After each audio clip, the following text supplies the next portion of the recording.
Magus, web novel, Chapter 33, Dysfunctional Family.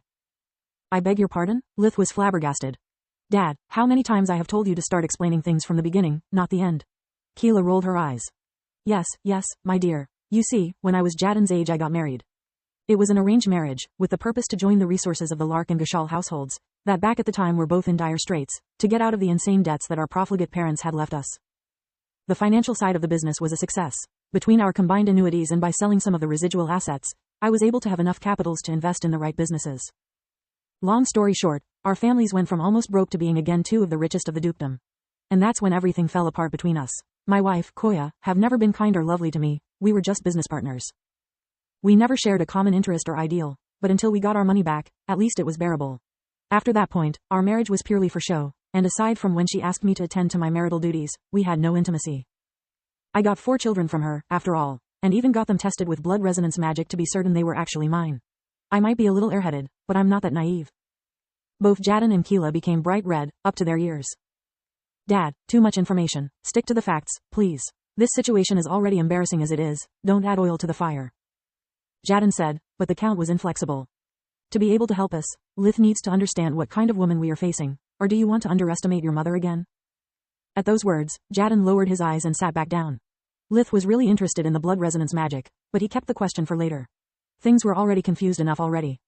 Where was I? Oh yes, right after our households got back on their feet, Koya soon became restless. She was obsessed with us getting more titles, more annuities, more lands. To the point that she took part in the court's power games and intrigues, trying to make allies to weaken our neighbors and take over their lands. But after working hard for more than 20 years, I was content with what I had. 4 beautiful children, a rich and prosperous household, a thriving county.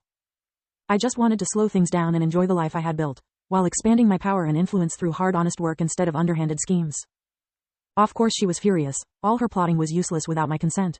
After all, I wasn't married into her family, she was married into mine.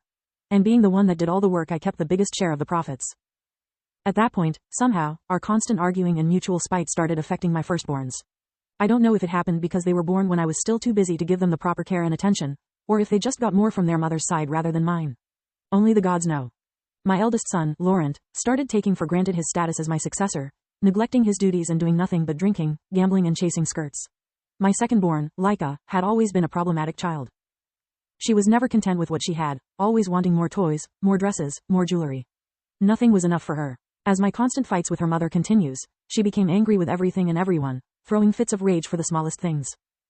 She started beating the servants almost on daily basis. I lost count of how many ran away from this house because of her. Between Laika and Laurent, it was like there was a competition about who would make me monthly spend more money, trying to cover up their misdeeds and compensating their victims.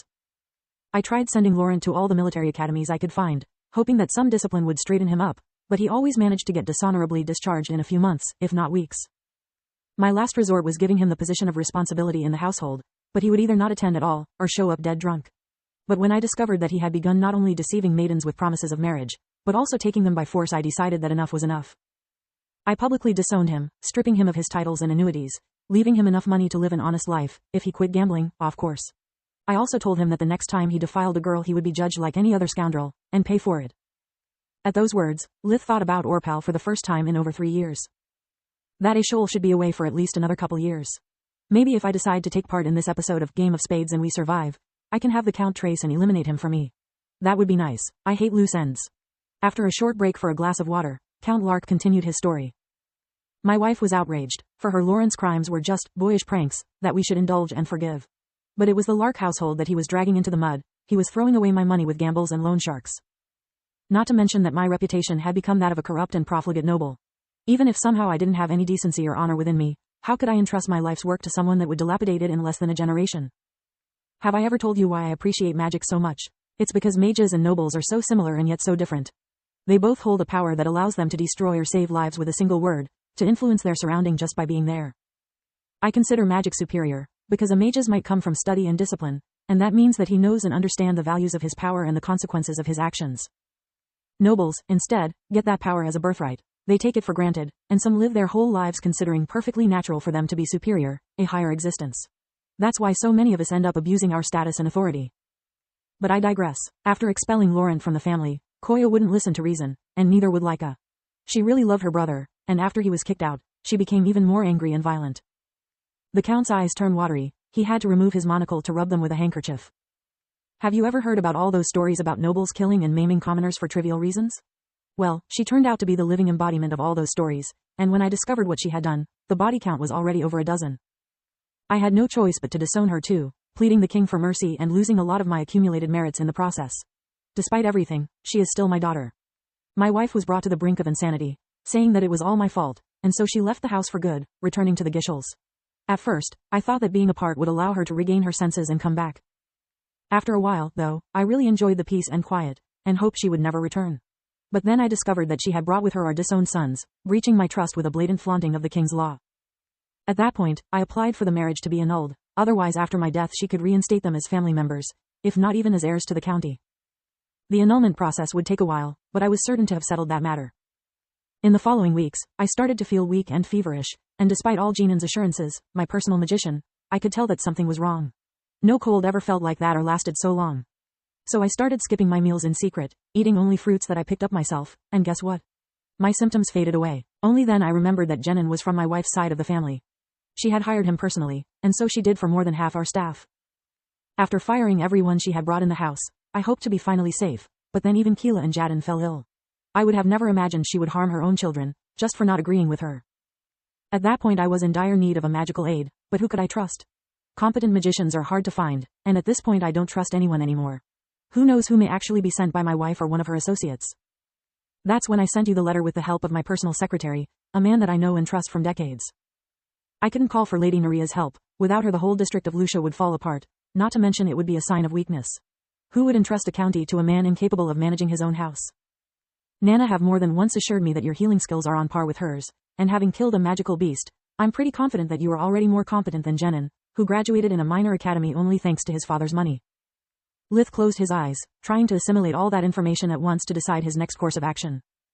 F***ck, I'm in a dead end, he thought. If I say no and he survives I'll lose everything I built so far.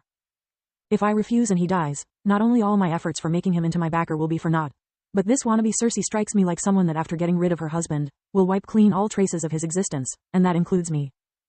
Unless she is deaf, blind and dumb she is bound to know how much the Count has invested in me. That puts all my family in danger. And I definitely don't want this Laurent guy come any close to my mother and sisters. Feeling cornered, he had only one doubt. I consider myself a good healer and hunter, your lordship, but I don't see how can I help, except by keeping you safe and healthy for the time being, of course. But that would be just stalling for time. If you don't have a way to make your wife yield, it could go on for years. No, rest assured that it won't. As soon as the marriage is annulled, she will not be able to make demands anymore about the Lark household. Unless I am sorely mistaken, by that time she will be knee-deep in troubles caused by our disowned sons and for violating the king's law by bringing them into her family despite being marked as a living shame. Her only way out is to get rid of me, Keela and Jaden to make my will null and void, remain the only inheritor alive and restore Laurent and Koya status. I just need you to keep us alive until the king signs the annulment documents. Lith's mind was spinning at full gear, consulting with Solis to make sure to keep all his bases covered. That can be done, but I have some demands that I would like your lordship to agree with before accepting. From their expression, it was clear they didn't expect such request, yet the Count nodded without hesitation. To be able to protect you, I need to move inside you house until the matter is resolved, right? But of course, that's why you wear the family colors and crest. That dress identifies you with one of my personal aides, second in authority only to me and my children. Good to know, Lith thought. That explains why me and Jaden have almost matching clothes. And I am deeply honored for it, but if I agree to help you, your wife could target my family too in retaliation. If I move in, I might need for them to come along, for their safety, and someone has to take care of the farm, or they will have nothing to return to. Count Lark facepalmed himself. Oh Lith, I'm so sorry for doubting your loyalty. For a moment I thought you were going to refuse.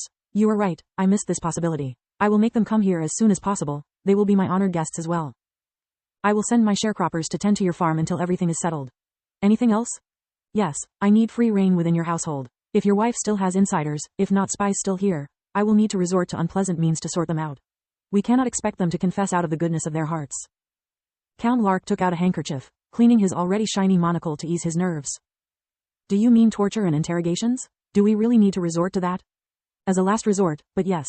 Desperate times call for desperate measures. But it should not be necessary. I can easily disguise as your guest while keeping a low profile. After all, no one knows who I am, except the butler. The Count started coughing up loudly. Jaden and Keela looked at each other, before turning towards Lith. Actually, everyone knows who you are, Jaden said with an awkward smile. Well, but that doesn't mean they know what I am capable of. When he saw them exchanging another look, while the Count kept coughing nonstop, Lith felt compelled to ask, they don't, right? Keela cleared her throat before standing up, prompting him to follow her. A picture is worth more than 1,000 words. I think you need to see how you were depicted in the painting hall.